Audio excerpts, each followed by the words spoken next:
I'm Don Mooers, and welcome to Montgomery Week in Review.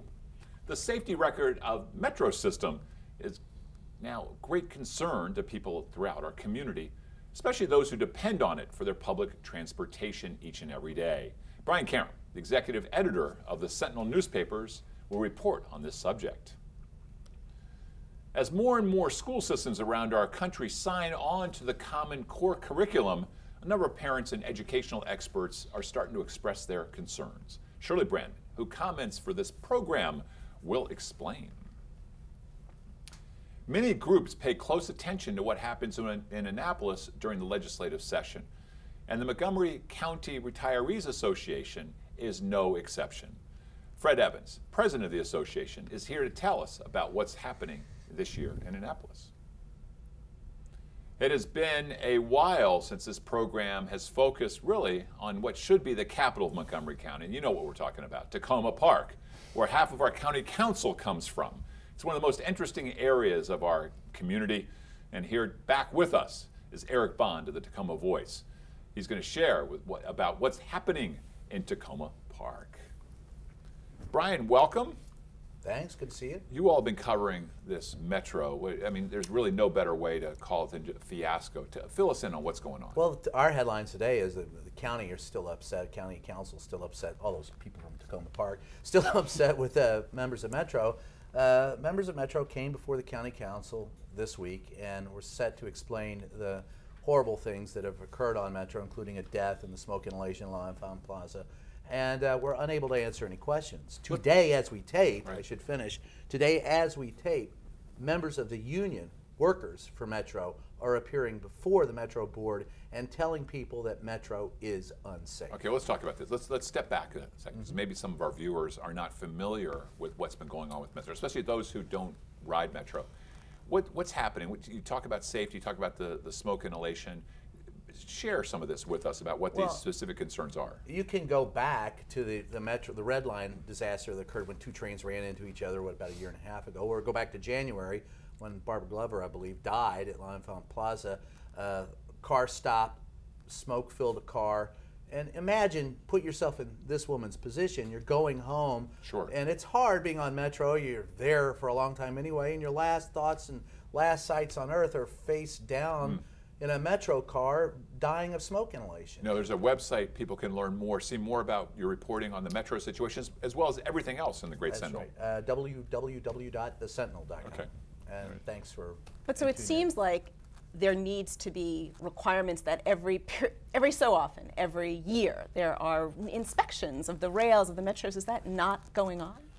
Well, here's the thing. We don't know what's going on because Barbara Mikulski and Chris Van Hollen sat down, the directors and the managers. Our U.S. Senator from Maryland and the member of Congress from and other members of Congress and Senate who have oversight because guess what? Here we are, the capital city of the U.S., and it used to be a shining jewel, our Metro rail system, and it's not. And they sat down in what was termed a take them to the woodshed thing and said, we want answers.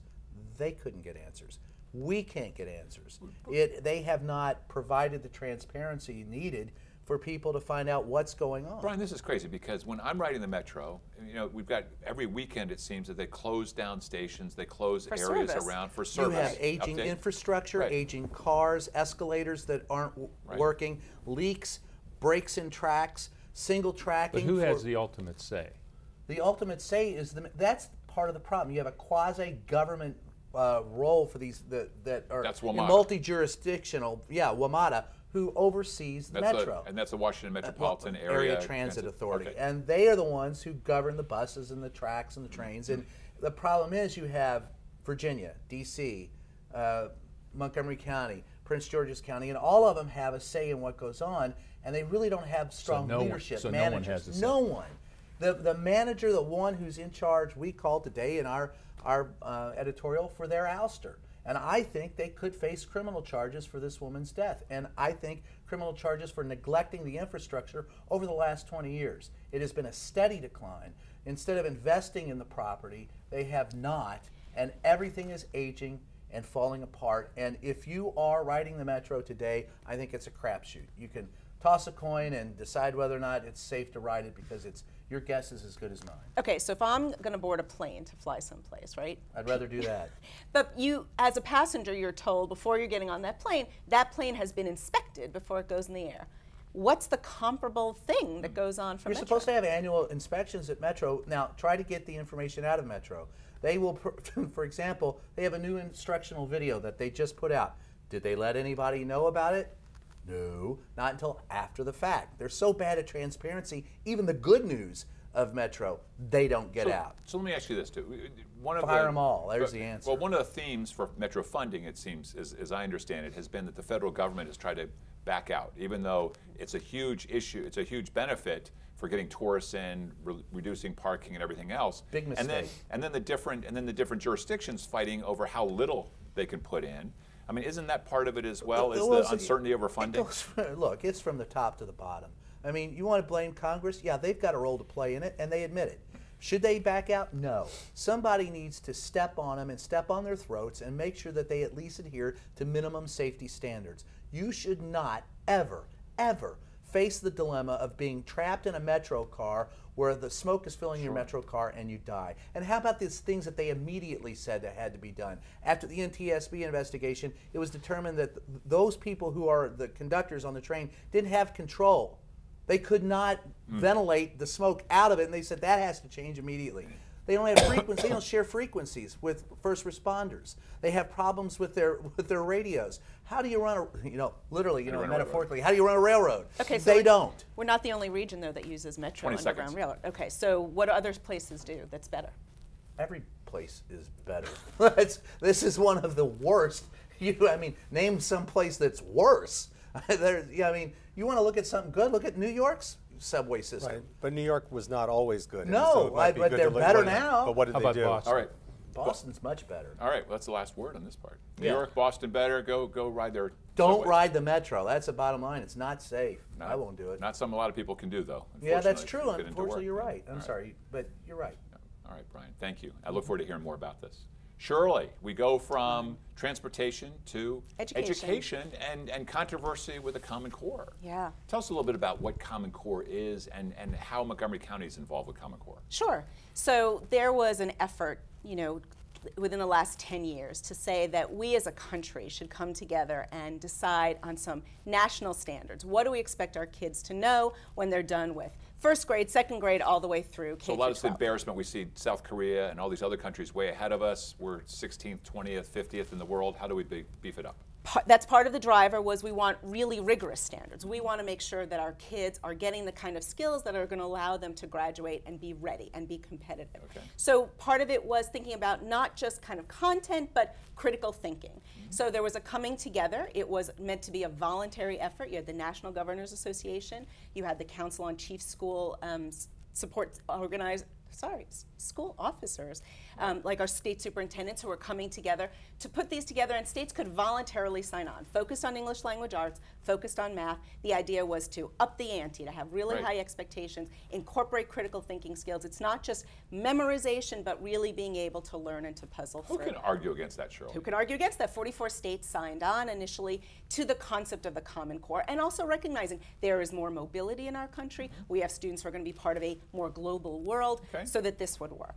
The challenge becomes, and let me just say, those were also standards, and that's an important point because the idea that this wasn't the federal government dictating down to the very level of Right. curriculum, states and local systems still able to say, how are we going to teach those Because standards? education is a local issue in the United States of It is a America. local issue, and Yes, having it is. served on a local board for 8 both, years, right. yeah, It's all. it is all, and there are ways that we want to have some understandings of what the best standards are, but recognize that the populations we have, the students we have coming through the door, how are we going to reach them? That designing of the curriculum was left out. So school But board then- member Shirley Brandman. Former and school all board this stuff, member. former school board- Yes. okay. So then what happened is when you have standards and when you have curriculum, you have to figure out how to assess whether students are learning it. And that's, I think, where some of the more recent controversies we're reading about have come about.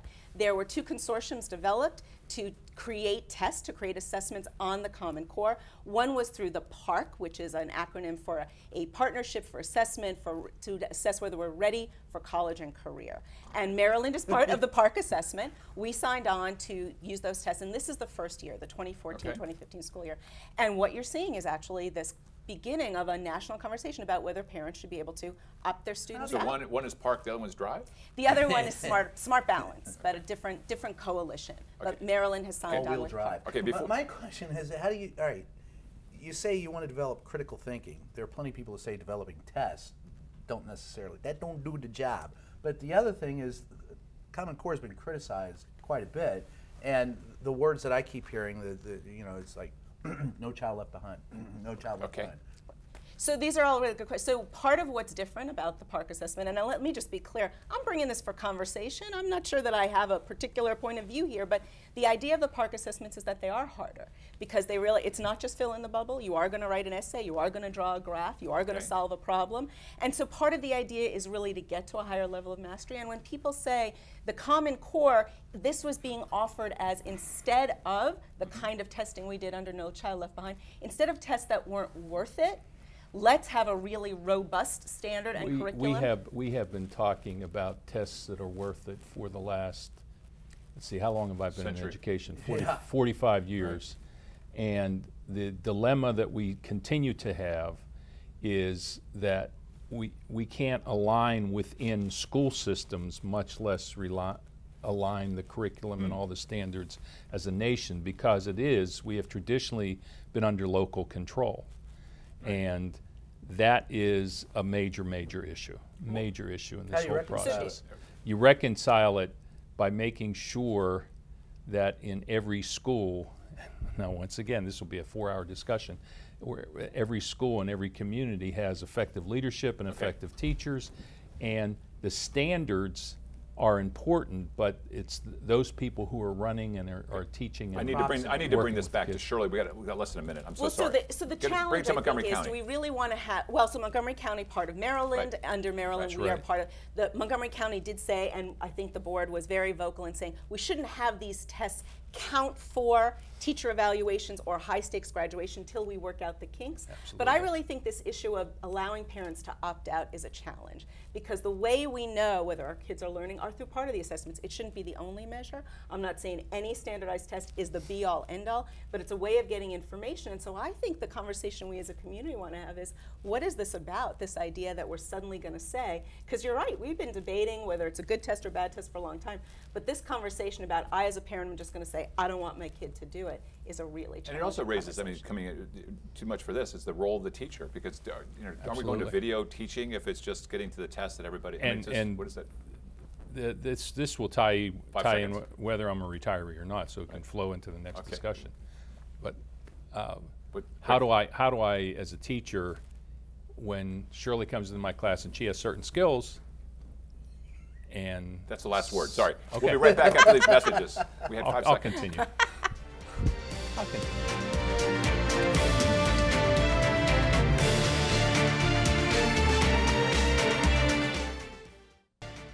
And we're back. Fred, I'm sorry to cut you off at the end there. I'm going to get to these important messages that people just watched. That's all right. Do you want to make a final comment on the Common Core before we go into the... No, that's all right. Well, I may tie it in later, but that's all right. Annapolis, money, certainly this is a huge issue for those folks who had served our communities in the role as teachers, as principals, as support staff, tireless. And now they've retired, and part of their pensions come out every year out of the General Assembly, correct? That's correct. That's correct. And what's happening with this? Well, let me just say, make one editorial comment. I am the former president of the Retirees Association. I'm not the current president. That's Steve Rauscher. I want to give him credit for being the president. But I've been a member of that association for as long as I've been retired, and I'm not going to announce that here. Anyway, no, we are an organization of about, I think now, almost 3,000 members who are from the principal ranks, teacher ranks, support services ranks, and we have a couple functions. One is to lobby our legislators. We also endorse candidates for school board races and things like that. Then we have fun. We have luncheons 4 times a year, and we do programs, Books and Toolkits Project, where we give a lot of books and toolkits to kids who wouldn't otherwise be able to purchase them and use them. So it's a vital organization. One of the big issues right now in Annapolis, which has been for years, is how do you continue to fund the retirement system when you retire and you've put into the retirement system, and now you expect your years afterwards that it'll be fully funded. And part of that system, I'm not a financial wizard, but part of that system is one that has been growing over the years, and there are investments made. So the stock market affects the system. And just this year, there is another concern that $20 billion that was supposed to be funneled into that retirement system is now being used for the general budget for the state. 20 billion. 20 billion. Was this proposed by the governor, or is this what's happening now? Yeah, it was proposed by the governor, and now they're discussing it in the legislature right now. So the overall issue is how well do we continue to fund that so that we don't get into the situation, as was mentioned, of other states where they have severely cut back on the benefits that were promised. And these aren't benefits that are that the employees haven't contributed to. They've contributed to the system also. Okay, there's a website, I believe, for the retirees. Yeah, it's www.mcps Montgomery County Public Schools MCPSRA.org. Okay, thank you. Now, I think Shirley. Brian. Shirley was getting in there. We cut off Shirley.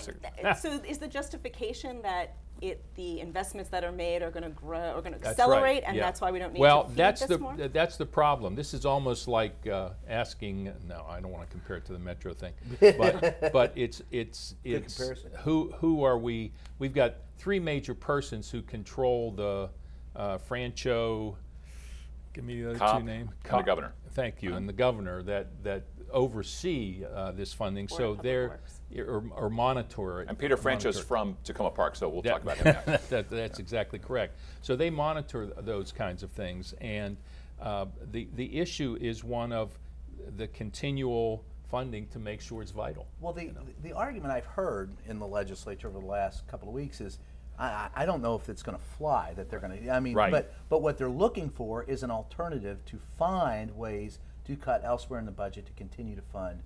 And that's the problem, because the budget is about, what, 85%, 89% already spoken for. So when they get together with the legislature anyway, unless there's a major piece of legislation changing it, you're only fighting over 11% of the pie anyway. Right. So when they sit down to fight with this, I mean, in fact, speaking with legislators here, is like there's no way we're cutting out, especially those that are close to retirement, there's no way we're going to cut it out. But the real search is to find bucks to replace it, and that's where you talk about enhancing revenue outside of the box. 20 seconds left for this segment to answer that.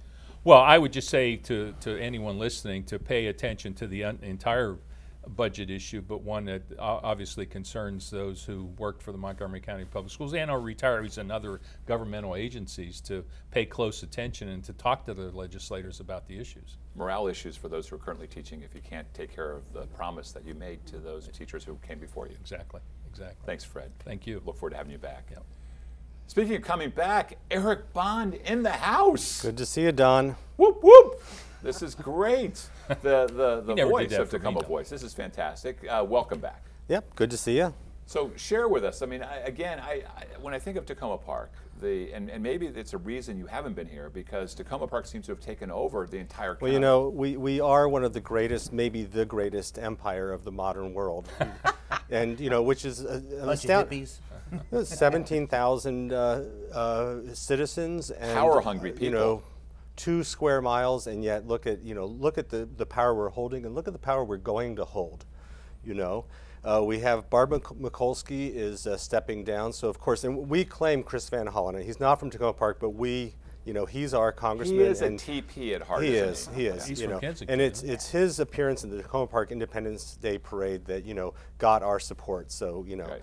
And so he's looking at Mikulski's seat, and so obviously Jamie Raskin, who is our state senator, is looking at at the congressional seat. You know, we're already holding down, you know, half of the county council.